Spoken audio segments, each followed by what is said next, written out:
And I remember when GPT-3 came out, I tried to both pitch a bunch of people to start effectively an OpenAI competitor. Nobody wanted to do it because they didn't think it was a good business model, as well as it was such a big technology step up if you just messed around and played with it directly, that if you just extrapolated 4 and 5 and 6, you're like, oh my God, this is going to change the world.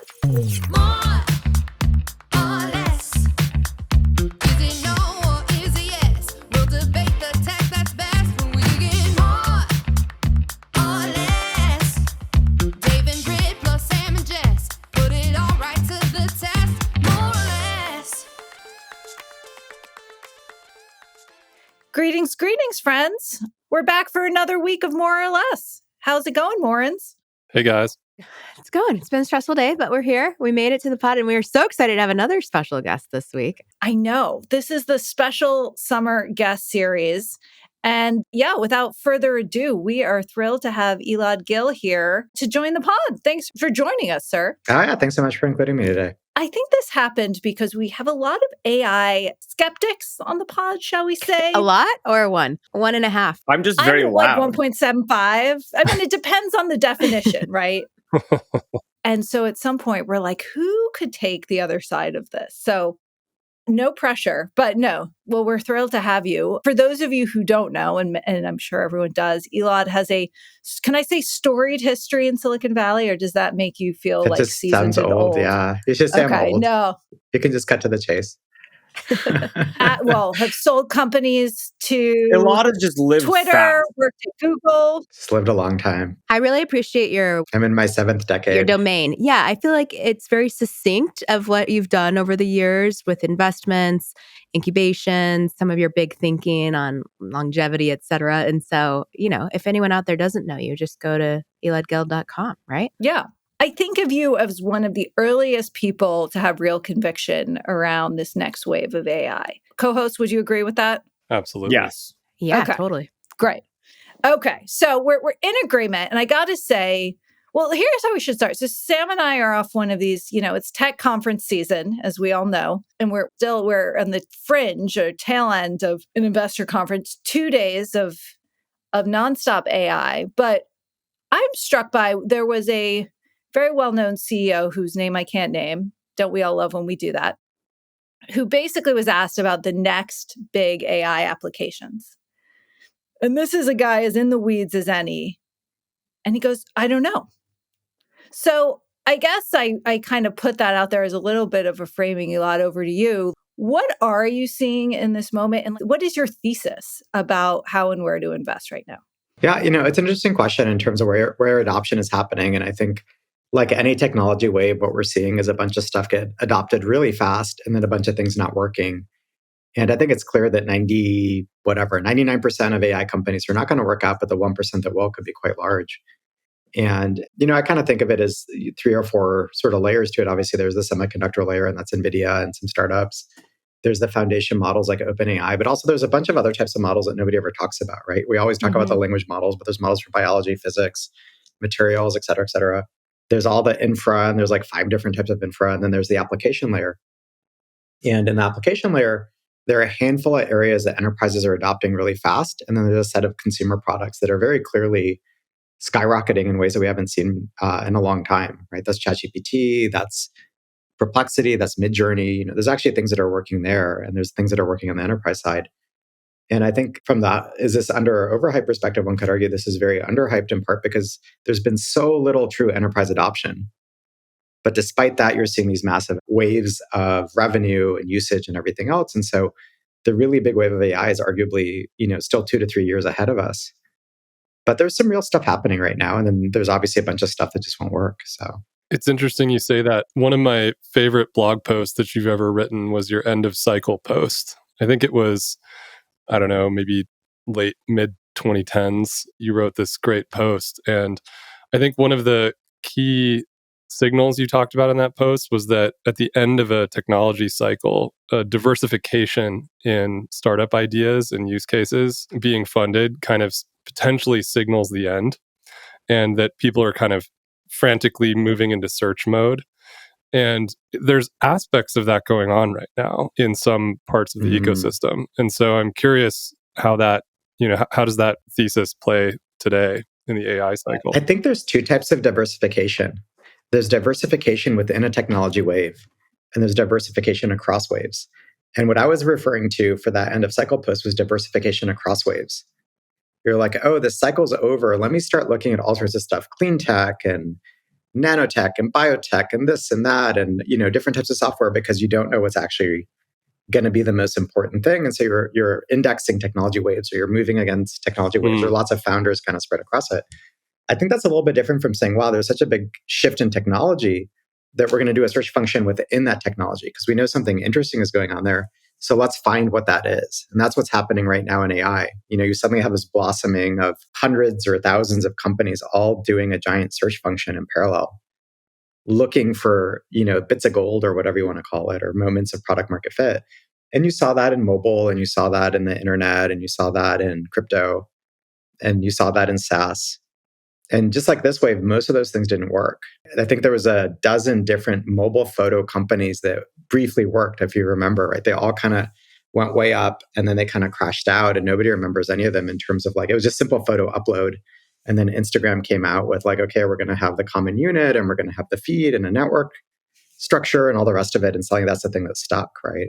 Elad, how do you think about that? The thing that strikes me as so different about this AI wave, though, versus mobile and the fuck around experimentation when you have something early, new, and weird, is just the scale of capital that's being played with right now, where the amount of money, it's one of those things where you have a bunch of small teams of 2 people fucking around with some APIs, and maybe they build an app and maybe they don't, and it's super cheap and da-da-da-da.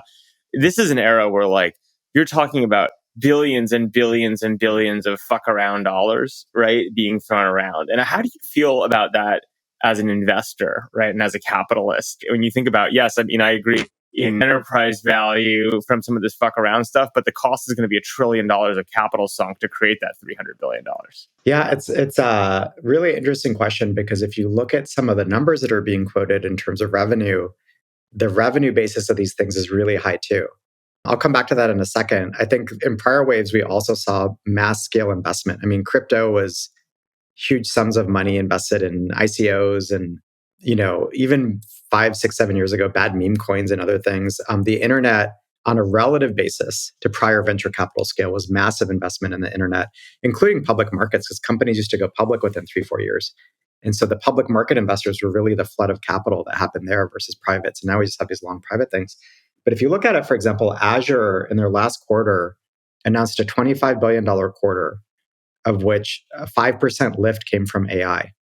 So they added something like $1 billion, $1.5 billion per quarter in new revenue for what they considered AI services on their cloud. And that's one cloud provider, right? So if you extrapolate that forward at, say, a $5 billion run rate, assuming no new growth just for Azure, and if you assume, AWS and GCP are seeing something reasonably similar, you're talking about $10 to $15 billion in revenue today that's growing really rapidly for AI stuff without true enterprise adoption yet.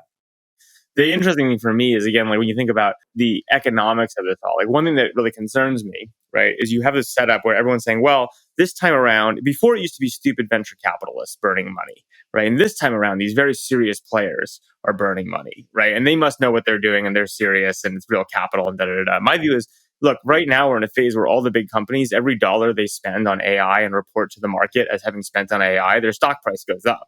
So there's really free money for them to spend, right? In terms of how they're looking at this. So there's no incentive to not buy more H100s because it's free. I do wonder when you think about this and you kind of go back, there's almost an inevitable crash, even if you do believe that eventually value gets created. Yeah, it seems like we're really talking about maybe 2 different market segments in some sense. There's large language models and there's everything else. If you think of relative spend. Yes. And then within large language models, to your point, the vast majority of the capital has come from the hyperscalers. Yep. So most of the money funding foundation models is strategic, right? Versus venture capital. Venture capital maybe funds things into the hundreds of millions, and then it gets handed off to Google and Amazon and Facebook and all the other folks to invest billions or maybe tens of billions of dollars against it. And they each have their own calculus and economic drivers against that. And I'm not going to suppose that I'm smarter than Satya Nadella or Sundar or any of these people in terms of how they think about the math and how it works. I'm assuming there's a rational underlying economic model. And if I look, for example, at the AI revenue on clouds, at least that part seems to be working pretty well. Now, to your point, if you ask what is actually happening in an enterprise, there's kind of 4 types of adoption happening. There's, hey, we're just going to build some demos. That doesn't really matter. That's not a lot of usage. That's not a lot of cost. There's internal tooling. And there's quite a bit of work there. Klarna, for example, talked about how they replaced 700 people with GPT-4 and some customization for support, right? Which if you just extrapolate that, some amount per head count per year, that's huge savings from a dollar basis perspective with 24/7 support in multiple languages, with a higher NPS, with less time spent, et cetera, et cetera, et cetera. So there's the internal stuff. There's the external product stuff, which hasn't happened at all yet. And then there's buying AI from suppliers. And that's everything from Glean for enterprise search on through to, a Decagon or, some of the sales tools or code tools for supporting different parts of your enterprise, initially at least, right? Those are kind of the early use cases right now. So again, it feels very real to me, but I agree there's going to be all sorts of money misspent and there's going to be all sorts of things that don't work. So, Elad, I have a question, just a little tangent from the enterprise comment you made. Do you think that the exit opportunity of some of the application layer AI companies, not the models, will be different in this wave in terms of maybe going direct into more M&A versus IPO? Because every company on earth is going to have to figure out how to integrate AI into what they're doing. And of course, there's off-the-shelf stuff and, they can subscribe to or license, but at some point they're going to have to buy or build. And how do you think about that when you're looking at this market? I think the M&A environment is going to be constrained due to our current FTC / the more global regulatory viewpoint on whether they want M&A to happen or big tech to get bigger.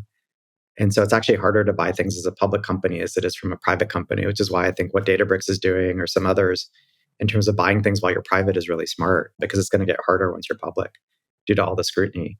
Well, I mean, more like not the Magnificent Seven. I'm talking about like kind of pure Fortune 500 company. What are the big companies that might want to buy? I think there'll definitely be a bunch of M&A. I also think, honestly, as an incumbent, you have a couple of years to figure it out, because you tend to have so much distribution that you can launch 4 years later and still, win, as it were. So I think both will happen. So I guess the question I have then is look, the thing that is so interesting about AI, unlike certain other revolutions, is that it is such an easy line extension for an Amazon Web Services. We talk about having distribution, et cetera, at that level. And then for someone like a Meta or a Google, it's such an obvious slot in where they can continuously make more money just by improving existing services. I guess the question for me is if you're AWS, how much of a premium are you really going to pay for a team in some tech, especially in this environment where it's hard, when the reality is you do have 3 years to catch up, deploy it at massive scale, wrap it up with your 99 other services you already offer, and kind of call it a day. Is there really going to be M&A, or is it really just, or even attempts at it, or is it really,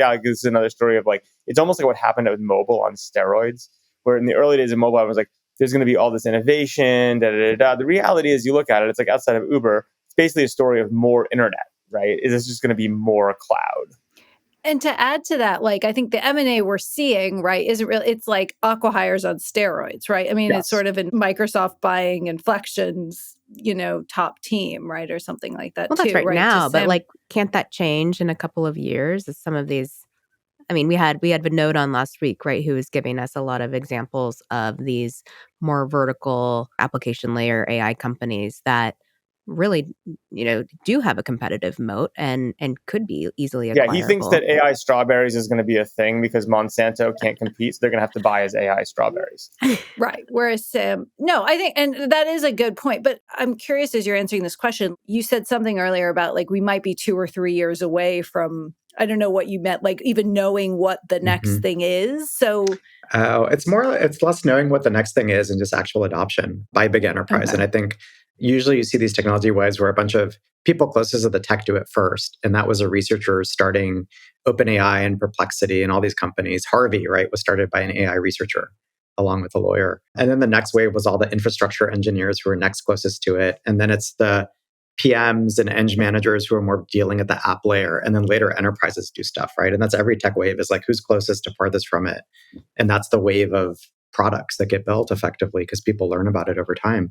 I think you're raising a really interesting point, which is for every technology cycle, there's a differential split between incumbents and startups. And in the internet wave, you could argue 80 or 90% of the value into startups. Yep. And in mobile, it was the other way around. Almost all the value went to incumbents. And in part, it was because it was an extension of access and UI. And the places where really big companies were formed is where you took advantage of things that were uniquely enabled by mobile devices so that you could suddenly create new products or Which is experiences. And that was basically Uber. GPS.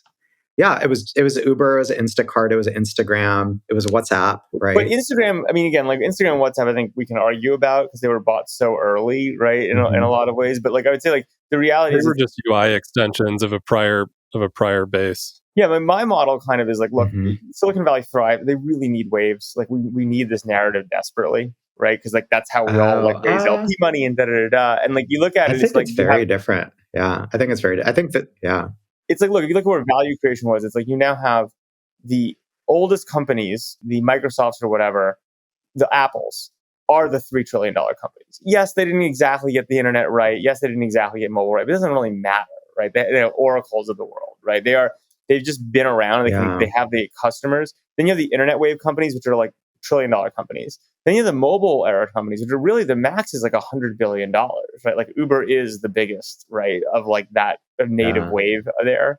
So the question is like, is AI a reset, or is it just make the biggest guys much bigger, right? And you're going to get a bunch of small companies, and maybe there's an exception somewhere. You can tell the scale of the capital conference that Sam and Jess have been at. Yeah, you know that 10 years ago, the biggest company was like $300 billion in market cap, and a $100 billion exit was massive. And so I think we all forgot the differential scale that's happened over the last decade. And the reason Apple is so valuable is mobile.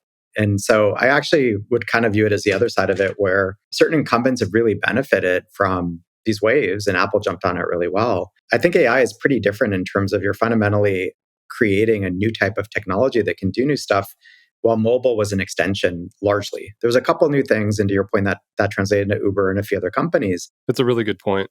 And I think the place where it impacts things is services, right? And so if you look at global US services, my team actually took a look at this. We looked at every service area.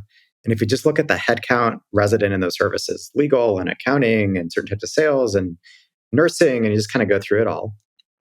And you add up just the payroll for those areas, it's about $3.5 to $5 trillion, depending on what you include, that you think Gen AI can actually work against.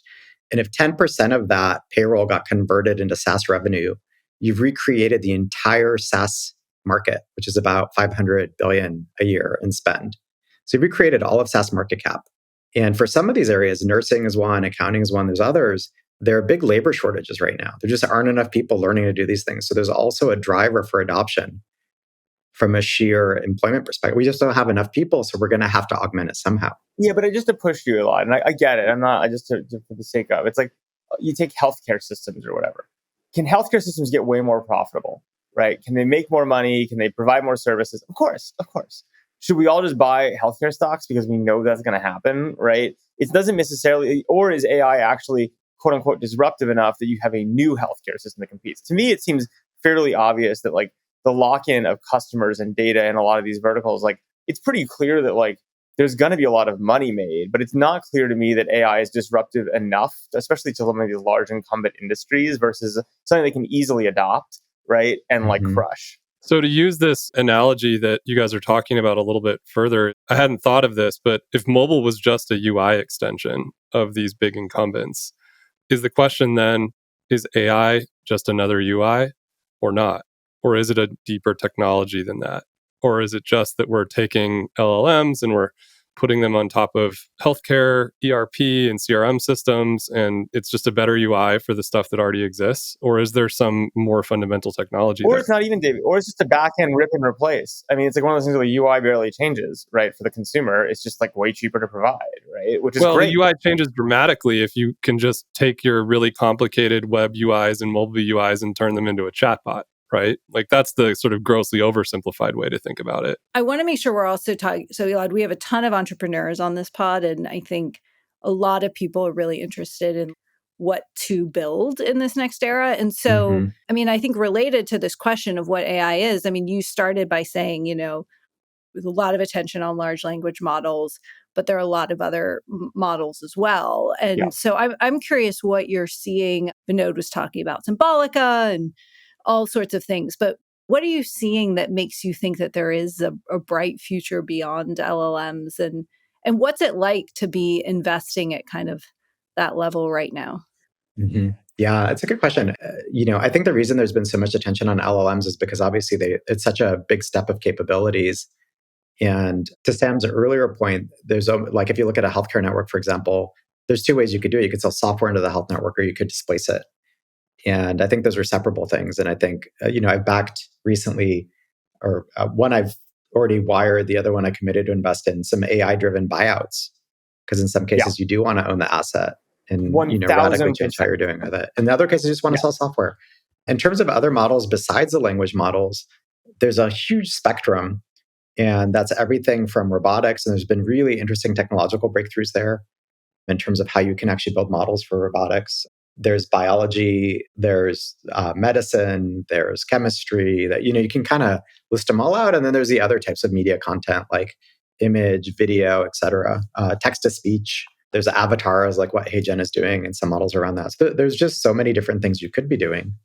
And then the question is, where does that have either societal impact, but maybe a bad commercial opportunity, but extremely useful for society? And there's some very exciting things there. And there's other places where it's just very commercially viable and interesting. And so, I think there's this huge spectrum of stuff coming, and it'll take a decade, right? The internet took 2 decades. Mobile took 15 years, really, or 10 years to substantiate fully, probably longer than that, actually, because I remember I worked early on at Google on the early J2ME WAP, like terrible days. And one of the reasons we bought Android is it clearly wasn't going to work that way, right? You needed a different technology stack. And so these things take a while, right? 10, 15 years to fully substantiate. And the same thing is going to be true here. So there's lots of exciting stuff coming.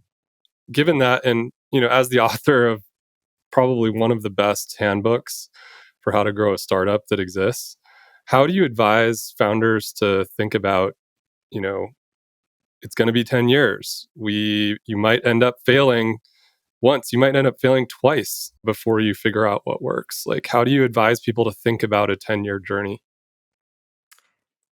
Yeah, I think there's a few different ways to think about it. I think on the downside, in some sense, if things aren't working, I think because money has been so available, people have kept their companies going longer than they should in a lot of circumstances more recently, where sometimes the best thing you can do is just kind of quit and restart and go do something different. And Totally. The way I kind of think about it is, as a founder, if you're able to go and start a company, those are probably the best, most productive years of your life in terms of ability to take risk. And therefore, if the thing isn't working, move quickly on to the next thing, right? And that goes counter to the advice of grind forever and on iteration 73. Yeah, I was going to say, why do you think that our advice, the mimetic advice that just perpetually moves around the valley, is counter to that? I think 2 reasons or 3 reasons. One is investors have a strong incentive for you to keep going because you're just an option once they put money in. Yeah. And so if they get 50 cents on the dollar, they don't care, and they'd rather you just keep trying because you're just a free option. They already have the ownership. They've already put the money in. In some cases, it takes some time. Is that really true, though? I mean, we're all investors. We all know that we can add another line to the spreadsheet, and it's another option, right? Well, no, I think there's a little more complicated thing going on personally, and I'm curious a lot if you're seeing this, which is like, I think that has for sure historically been true. And especially in the last 10 years, people raise off of marks, right? And so they can kind of pretend the mark is still where it is, then fine. But not anymore. Dave, to your point, I think the interesting dynamic, which actually doesn't exist in venture funds, right, is like once a dollar comes out, you really can't put it back in, right? Like just structurally. And so you can't really recycle capital that way after a certain point. So that's been historically kind of a thing that's crummy. I actually think that the reality is that the relationship between LPs and GPs is changing, and people want cash, right? Like they want money back, right? And so I actually think that, well, Elad, I totally agree that has historically been the case. I am seeing, I certainly feel it with our companies and others. Like I'm thrilled when people are just like, it didn't work. We all know it doesn't work. Give me some money back and let's move on if you have it, right? Like this is not worth it for anyone. And I think our LPs are increasingly excited to be like, yeah, like some shit's not going to work. You get 30 cents back on the dollar, 50, 60, whatever, right? We should celebrate that more in this valley. Yeah, Jess, maybe you should have a section of the information that's just money that's gone back to investors for failures. Founders that returned some capital. Well, here's as the only non-VC, I'm feeling very outnumbered right now. This is way too many VCs to non-VC ratio. But is that I'm sure it really varies when a company goes under, but like, do they really return the capital? Yeah. Yeah. Well, not No. always. I would argue the highest integrity founders do. Some just disappear, right? Yeah. But the ones that do land the plane, per se, they oftentimes actually we don't give those folks enough credit, right? And so it isn't a norm that people think Mhm. about a lot, right? They think they either rang the bell and they made the billions or became a unicorn or whatever. That's the stuff that gets talked about. The people that, returned some money don't get talked about. And oftentimes, actually, I end up having to convince people to start again because they feel like they failed. And I think that's like actually a overarching Mm. energy that's like pretty hard to net out sometimes. Mhm. I think there's three other things at work. I think the first one was, you're an option to an investor. Number two is investors often don't want to have tough conversations because they want founders to refer their friends to them and they don't want to be the kind of tough person or whatever. I think third is a lot of secondary came out over the last couple of years. And so Mhm. people have already cashed out in some cases. And in some cases, they feel uncertain or embarrassed around shutting down a company if they took money out, or they have the money and they can just keep going. And, Mm. it's a bit less stressful in some ways, which is fine. So I think there's a bunch of different incentives. Part of it is identity. Like, what if I'm not running this company anymore? So I think it's a bunch of stuff. I think the most important argument is just like, these are the most productive years of your life. What do you want to do with them? And if you want to keep going, great. If you don't, it's okay, right? Like one founder told me that the most important thing to them that happened was when I told them that I released them from all responsibility. I was like, don't worry about me. I release you from responsibility. Just go do the right thing for yourself, right? And I think sometimes people need to hear that too. That it's okay and we're supportive and we'll back your next company, and because this is just part of the startup journey. Well, we have the same line also, which is like, look, the reality is, my view is seed investors get paid unbelievably well to do almost nothing. And like the trade is we get paid incredibly well when it works, but we lose money constantly. And like, that's completely fine. Like I'm happy. Like one of the nice parts about being an early stage investor is you're one of the rare places in society where like you have absolute permission to light money on fire, which creates like all sorts of really interesting outcomes and options, right? Like if you're one of the reasons I don't like late stage investing is you don't have the same mentality. Like it sucks to light $100 million on fire. Letting $1 million on fire, sure. And I think that's kind of like a really interesting, different dynamic. Elad, I was going to ask a little bit of an orthogonal question. I mean, we're all in the business of alpha and how to be next on the next wave or the next new company. And especially in early stage investing, we're always looking for the next new thing. And I think all of us have our own work streams for how we find that and networks. But curious, who do you follow? What do you read? What's a general work stream in your life that might be atypical? And do you use AI yourself for anything that you do at work? It's an interesting question. I just read a lot. I mean, all over the place. I think in terms of finding things, a lot of it is kind of driven by personal interest relative to technology. And so one of the reasons I got to the generative AI wave early is, in 2018 or 2019, somewhere around there, when a lot of the GAN-based art came out, I started looking really seriously into starting an AI art studio. I just thought it was really cool. Oh, And I that's started cool. looking into the oil on paint printers that you can buy, or there's other ones where you can literally reproduce brushstrokes. And this is when they were doing a lot of like the style transfer GANs and things like that. Oh, totally. So it was just like interest. It was like, oh my God, this is super interesting technology. What can you do with it? And I remember when GPT-3 came out, I tried to both pitch a bunch of people to start effectively an OpenAI competitor. Nobody wanted to do it because they didn't think it was a good business model, as well as it was such a big technology step up if you just messed around and played with it directly, that if you just extrapolated 4 and 5 and 6, you're like, oh my God, this is going to change the world, right? And so I think if you stay really close to the tech, you come across stuff. Are there other aspects of, I know beyond AI, longevity is a big topic for you. Are there others that are currently in your broader There's a lot of thesis? stuff I've looked at over time. And I'll give you an example. I started getting into defense tech when Google shut down Maven, because I was like, oh my gosh, if Google isn't doing it, what a great startup opportunity. So I started looking for defense companies. And then I met Anduril and I was like, oh my God, this is like an amazing company. And at the time, it was very unpopular to back a company that was doing defense, right? And you're like, it doesn't matter left or right. It's just, let's protect our democracy, Like that was kind of the impetus. So, it kind of feels like there are these moments and times where you realize there's either something missing or there's interesting things happening, or a bunch of really smart people are all starting to collectively aggregate around something. And sometimes those are real trends and sometimes those are fake trends. But Elad, I have a question for you, which is, you've gotten a lot right and like been ahead on a lot of things. And like you seem like the type of guy, like you go all in on themes, which I respect. What have you gotten wrong? Love it. I've gotten a lot wrong. So, what did you go all in on? It turns out it was the wrong thing to go all in on. oh.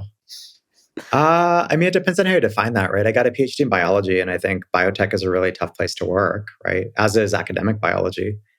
So, arguably I got that wrong. And if I could get those, 4 or 5 years back, I would, kind of thing. So that'd be an example on a very personal level. I moved out to Silicon Valley as the dot-com wave was collapsing, and I worked at a telecom equipment company. I got that totally wrong. Mm-hmm. It was right to move out here, and I'm glad I did. But, I showed up at exactly the wrong time in exactly the wrong industry. So yeah, I've gotten a ton of stuff wrong. So if you were to be building a company today, what would you build? There's so much to build right now. I think there's a bunch to do at the application layer, both in terms of, this transformation of services into code or services into AI. There are these really interesting opportunities on the AI buyout side. I think, and you all know this stuff better than I do, I think there's really interesting things to do on the social side, actually, relative to AI, and less like, let me talk with a bot, and more, how can I use some of these AI primitives in super interesting ways? And also, we've had this big shift from, couldn't agree I think more. Dan Romero has this good viewpoint, which is all the things that used to be social networks turned into social media. And so how we thought about networks versus broadcast shifted pretty dramatically, and there's probably still room for interesting networks. I love Romero's thinking on that. Yeah, it's really Dave, good. I'm still waiting for my op-ed on this topic. You're writing me one about how AI is changing social. It's taking a minute. Well, I think it'd be really interesting because to your point about that, like, look, the reality is the history of social media and what happened is pretty straightforward, which is you get what you measure, right? And it's easy to measure engagement, right? And so as a result, since it's easy to measure engagement, you ended up with a machine and a set of machines which are extremely engagement optimized, right? The social capital, the other kind of forms of social media, et cetera, far harder to instrument. And so it's going to be interesting, I think, what happens with AI. Because look, I've thought about some of this stuff too. I think there are places where in theory, you're like, ooh, that would kind of create a new angle on a graph or whatever that you couldn't have done before, or would have been difficult to do. And like, is AI, what's your social AI assistant for helping and building and maintaining relationships or learning new things or from people? The question is going to come down to like, what is actually, these are just machine optimization machines. Right. And like, what is the angle? Like, what do you feed into it as a true north and objective function that actually can yield that? Right. As opposed to what AI will clearly yield, which is more engagement. Dave looks confused. I would like him to comment. He's moving his eyes around a lot. I think I just think it's expensive right now to do social use cases.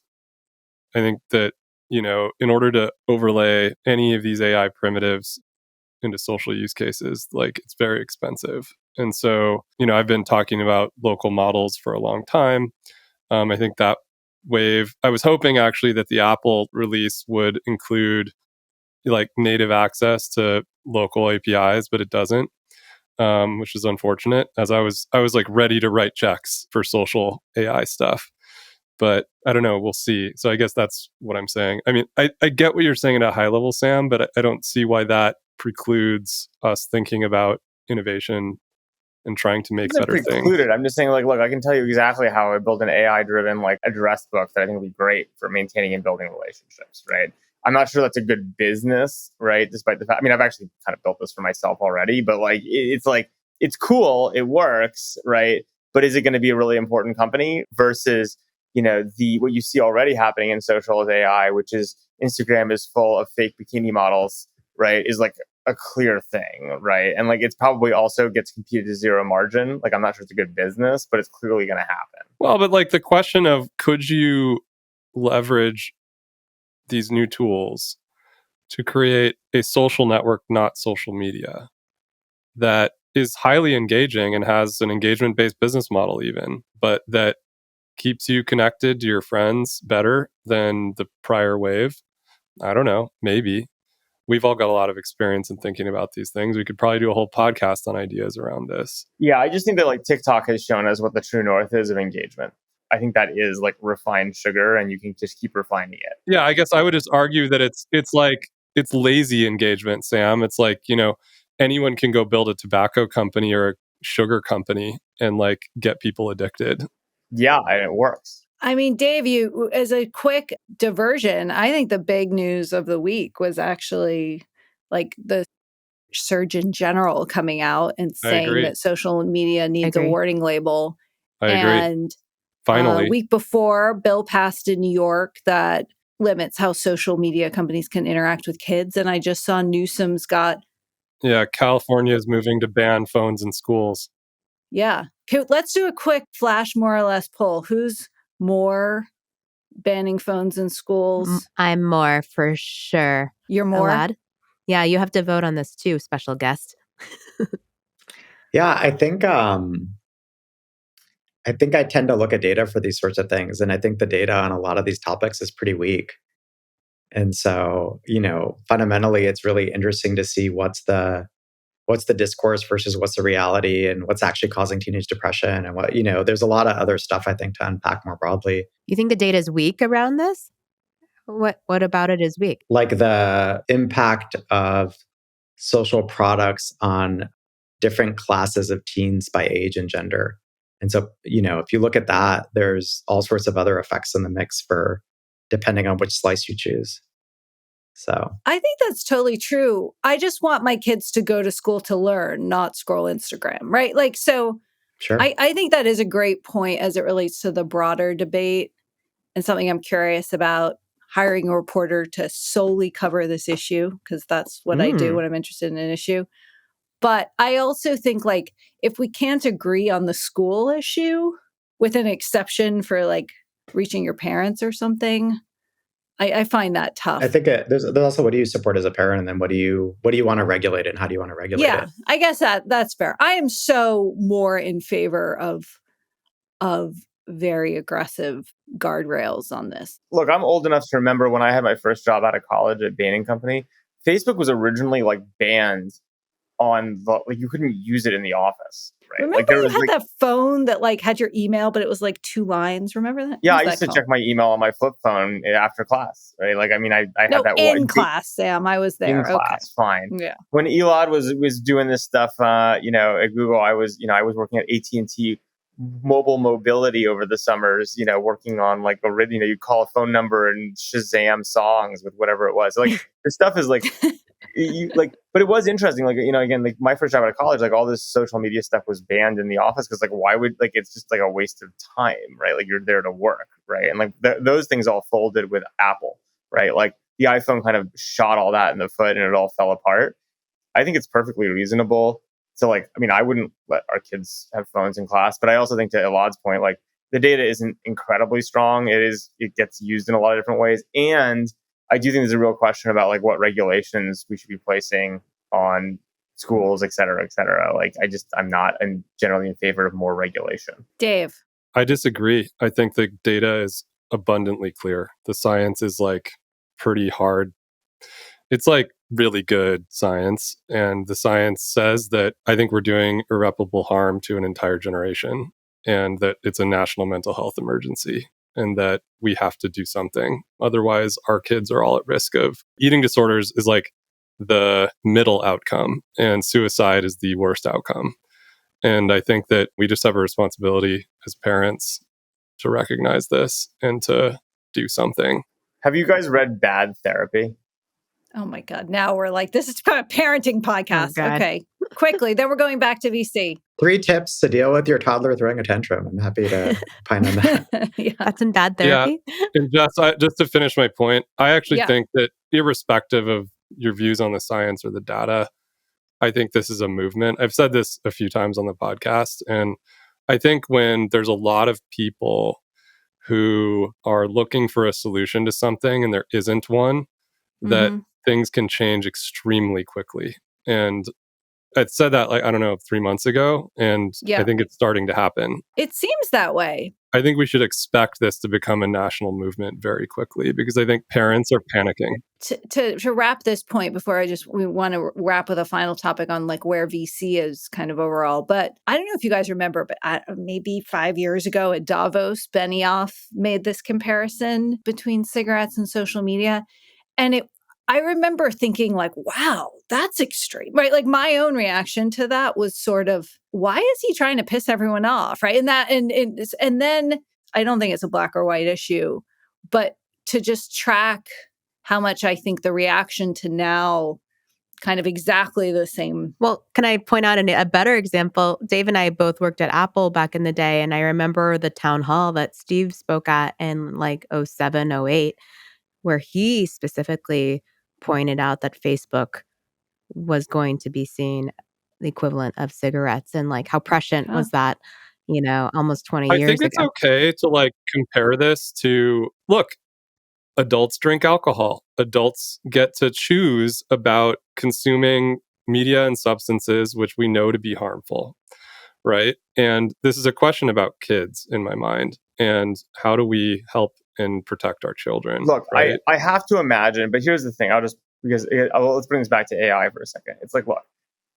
our kids don't have phones. They're not going to. And they're going to get like black and white flip phones when they do for emergencies. Like, I'm not, like, I'm with you as a parent. I think it's a question of like what level you want to regulate some of this stuff at. And then also like who you push on. Like, look, the reality is the interesting thing about the world is the more consolidated power is into $3 trillion companies, the easier it is to like pick out targets and then have these like blanket policies at scale. Like this is kind of a states' rights versus like federal government style. Like who do you want making policy and how do you want it set up? I mean, from my perspective, the Steve Jobs thing has always been a little bit rich because Apple's always been the company with the ultimate control over a lot of this stuff. And they've chosen to like point the finger at others, like versus True. just deal with it themselves. Right.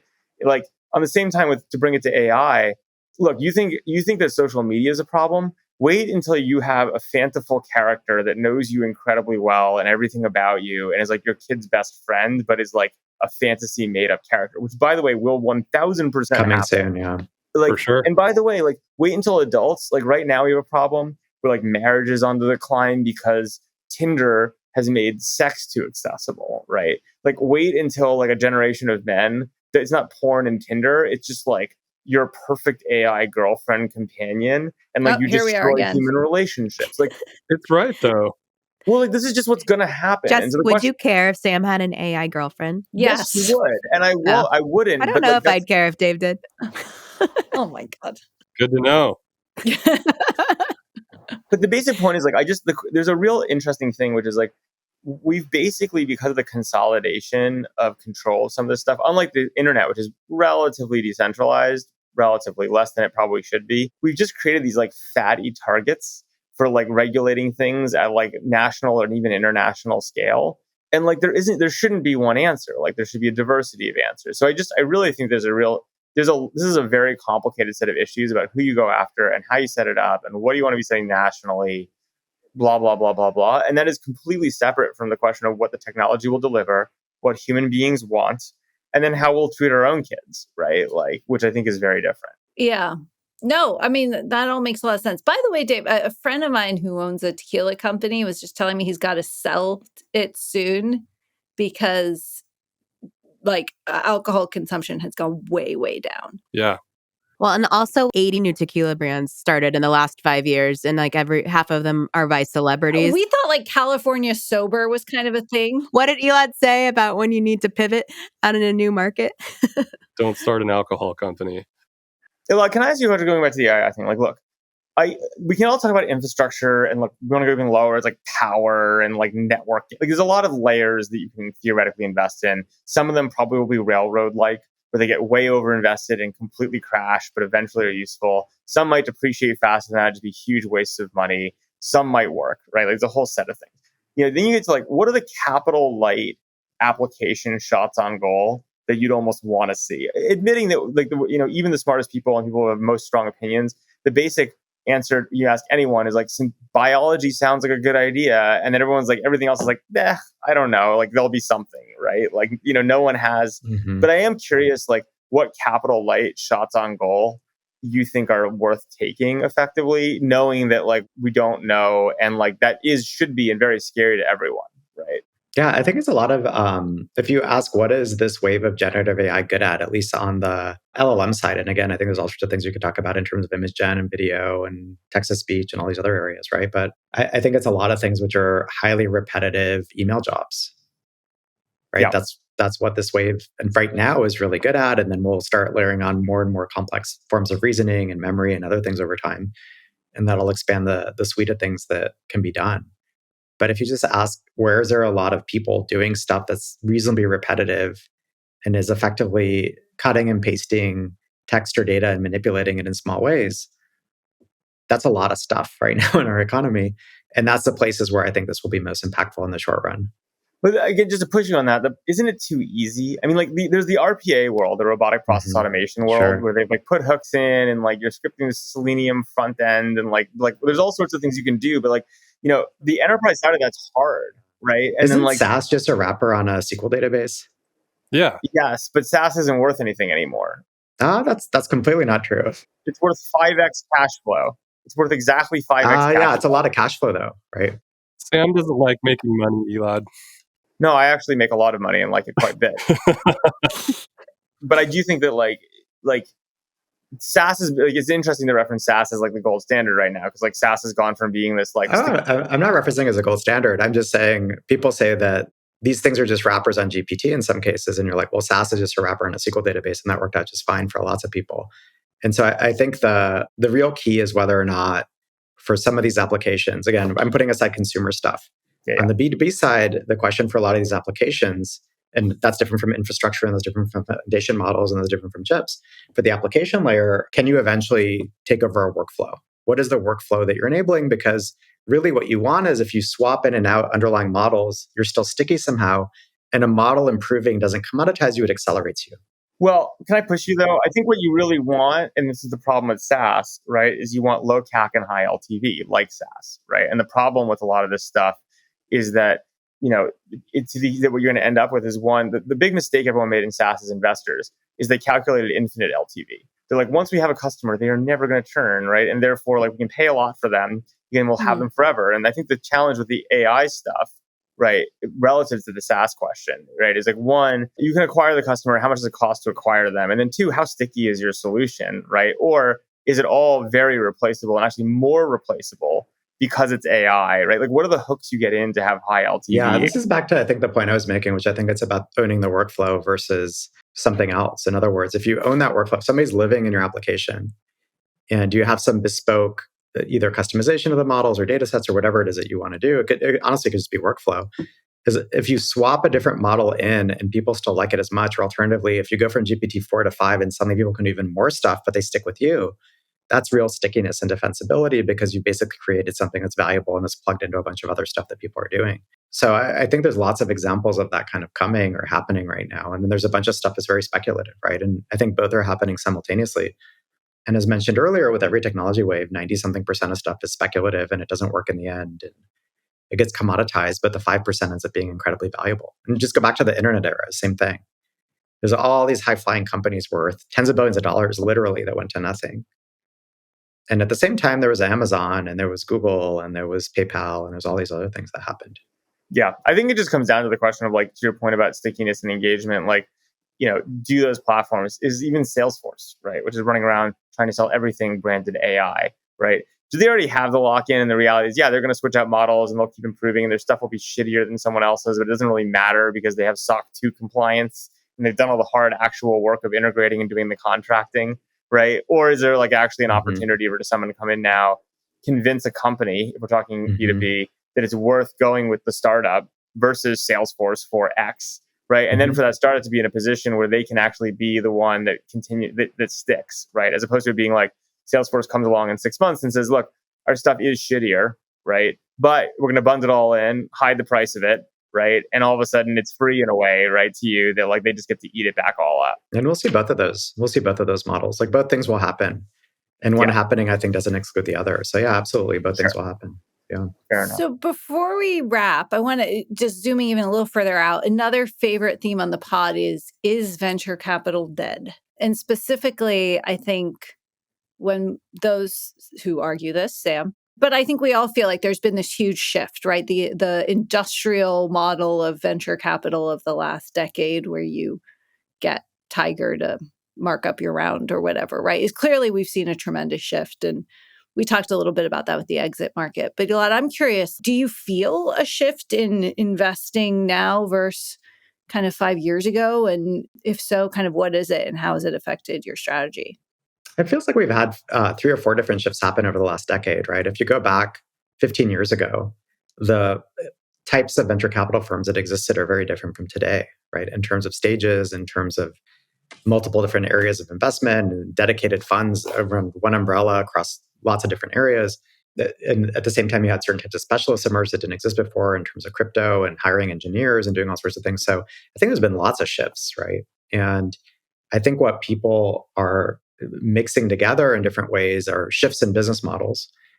The fact that we just went through ZERP and basically really weird monetary policy, global pandemic, et cetera, and all the stimulus that was associated with that. And then, what should venture capital look like long term? And those are, I think, overlapping topics. Mm-hmm. But I think it's also it's good to not to mix those too much, because ZERP was a very unique era that was driven by monetary policy versus an end state. And I think basically we've kind of reset roughly to where things were 4 or 5 years ago, with the primary difference being that the multi-stage firms got accelerated through ZERP and the scale of capital they raised got accelerated. But I actually think the platform approach makes a lot of sense. So you're talking about the Andreessens there, or who are you talking about? Yeah, Andreessen, General Catalyst, like there's a variety of folks, yeah. And I think it's a very smart strategy, and I think they're going to do very well with it. And then separately from that, there's the ongoing sort of specialist approaches, early stage or fintech or whatever it may be.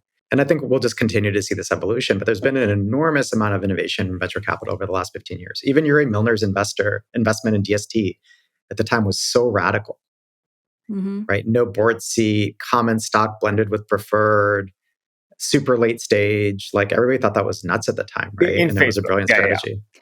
Broke that deal. Proud of it. Because it was, got to give a plug to young Jessica at the Wall Street Journal for getting that one. But it was a narrative shift. I was actually talking to a banker yesterday, and they were like, deal stories why do journalists love deal scoops? And I actually brought up that deal as an example of where there's a story to the deal that marks the moment. And so anyway. YC was that too, right? YC was a huge innovation. And everybody at the time thought it wasn't going to work, and it's adverse selection and all, and then that was the era when Airbnb was in YC and Dropbox was in YC. Like all these great companies were in YC literally when people were saying this will never work. Yeah. And so I just think there's been enormous innovation in the venture markets and the startup markets and everything else. So what worries you? Can't all be rosy. Geez, there's so many levels to that. As a venture capitalist. Well, with 30 seconds left, what worries you? Yeah. It's really interesting. I guess if you take a big step back and you look at life, I don't mean to get too like pseudo deep here or something, but I think as you go through different phases of life, you have these interlocking circles of stuff that concern you, right? And so early on, it's like schooling and your career and maybe your small friend circle. And then you hit a phase where you're focused roughly on your career, and then you hit a phase where family becomes super important, and then there's probably a phase where it's like your neighborhood and society, and then in at least certain like Hindu frameworks, you go off and become a sadhu and sit in a mountain and contemplate existence eventually, right? So I think the arc of stuff I worry about is kind of shifted over time. And I care about, I view technology as an important lever for progress for humanity in all sorts of very positive ways. Obviously there's risks all the time and all the rest of it, but there's always been. And then I worry about just broader societal forces, right? In terms of, are we as a society doing things that are smart for us to do long term, or are we starting to make some pretty fundamental mistakes that could really hurt us over time? And so that's the kind of stuff that worries me. Like, will companies be able to raise money in 2 years? Of course they will. I'm not really worried about those sorts of things. Like it may modulate and it may change and how you do it, but that's just commerce, right? And commerce has existed for, thousands of years. It'll be fine. And so it's more like, what happens to my kids and how should I think about that? And those are the things that concern me. Excellent. Well, on that note, sir, thank you for joining us. Great to have you. Team, we should stay. We like to do a little debrief after the speaker here, but... Thanks, Elad. Yeah, thanks for coming. It's great to see y'all. Always fun. Can't wait to see what you invest in next. Bye. Okay, gang, what do we think? All is well in venture capital. Are you buying it? I think so. I think he was way of a more than a less on venture capital and of course AI. Well, we knew we had a more coming on. That's the point. Yeah. You guys The lesses have been so aggressive. We needed more mores. I thought the node would be more of a less, but he was a more as well. We've got a lot of mores lately. We need You some thought the node was going to be a less on AI? I think we need Elon next, you guys. Oh, God. No, well, he's also going to be again, we're not trying to shape a narrative, are we? But I want to anyway, hear someone like talking shit about stuff. I want to hear him like tearing it down, telling us why things I won't can find work. some New York. How about I find some New York private equity guys to come on with me and be a less?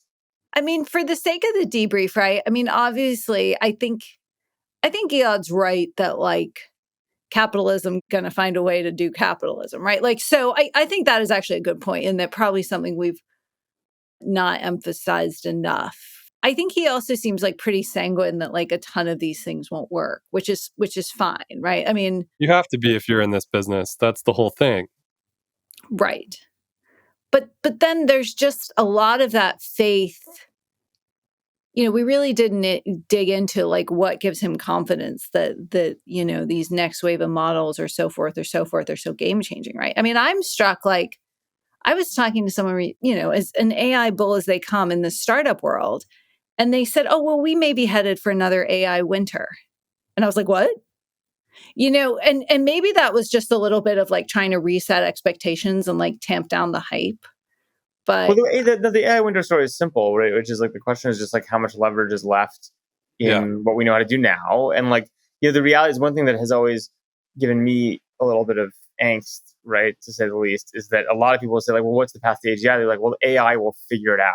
yeah, And you're like, really? So like that's going to be the reason is because like AI will figure out the next way because we don't know what it is. And I think I think that even Elad, I would say, which I mean I obviously agree with, being like, look, we have no idea what the applications are that are valuable. Like I actually think that like people are saying that a lot now, but like that's more serious than people are letting on, I think. Well, that's why I was pushing on his, you know, I really love that blog post of his about the end of cycles, because this notion that when the diversification of ideas becomes the conversation, that is the signal that you're in a downswing.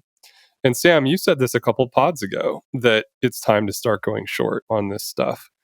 And I'm in agreement. I mean, I think we've extracted a lot of the value out of this LLM cycle. And there's a lot of people like trying to find what the next, you know. Well, to be clear, I think we're going to see the value of it showing up in like meta earnings for a long time to come, which is incrementally what already exists. And like translation, there's a bunch of stuff that's like super valuable from like a discussion investment perspective. It's just not. To me, the thing that always worries me is to be clear, I'm talking about startups, right? Like I almost always am. My pattern matches, I always get very, very worried when everyone's obsessed with the infrastructure, right? Like that, when that becomes the narrative. That happened in crypto too, right? There's this whole infrastructure, not what it's useful for. No one has any idea what it's useful for, where money's gonna be made. It's like, but they're just like, what's about power and infrastructure. Happened in mobile too. And I think that like, I just think that's usually a pretty negative sign, right? When like everyone's like, yeah, thematically this is good, but I don't know what to use it for, right? That's a great point. Huh. Okay. Britt, any last thoughts on the talk? Anything surprise you? Well, we don't really specialize in buyouts at Offline, but I was very intrigued to go deeper into AI buyouts. I wish we had a little bit more time. So we at Slow, I would actually argue, are innovating buyouts in this. And we are. I mean, like this is the Metropolis.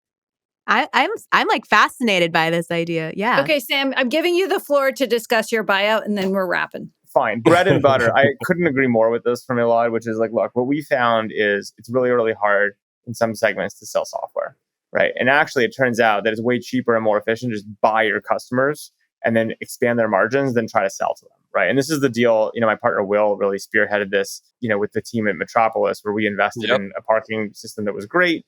They had trouble selling. They bought a few to demonstrate the parking lots to demonstrate what they could do. And they just bought the second largest parking provider in the world, right? This is the new version of capital, I think, for sure. In a lot of places where you say, it really just is simple. It's like, it's too hard to sell software. So as long as the capital is available, if you're sure you can expand the margins on something, go partner with a PE firm, raise $1 billion of equity, right? You know, throw some debt on top, right? And go buy the key customers and then layer the AI on and take the wins on margin expansion. Yeah, I love this. I'm gonna. It's not the only problem with it, Britt, is like it's still TBD as a seed investor what the economics of this look like. right? How much why we don't credit do you it. get for the software and for the margin expansion versus it just being a great buyout play, and like who in the capital stack makes the most money. But it is, well, as a seed investor, why wouldn't you go build the customer bases, Sam? the customer base for the product. And then go sell it to a PE company that's doing an AI buyout. But that's actually exactly the point, is that if you think about what companies are valuable, the technology is not valuable.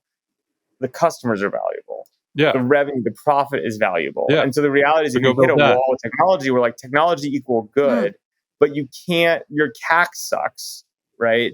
Then actually how much is the technology really worth, right? Is I think the big debate, right? Versus just being like, yeah, like this is like an obvious, like PE fund should obviously layer in tech and do margin expansion.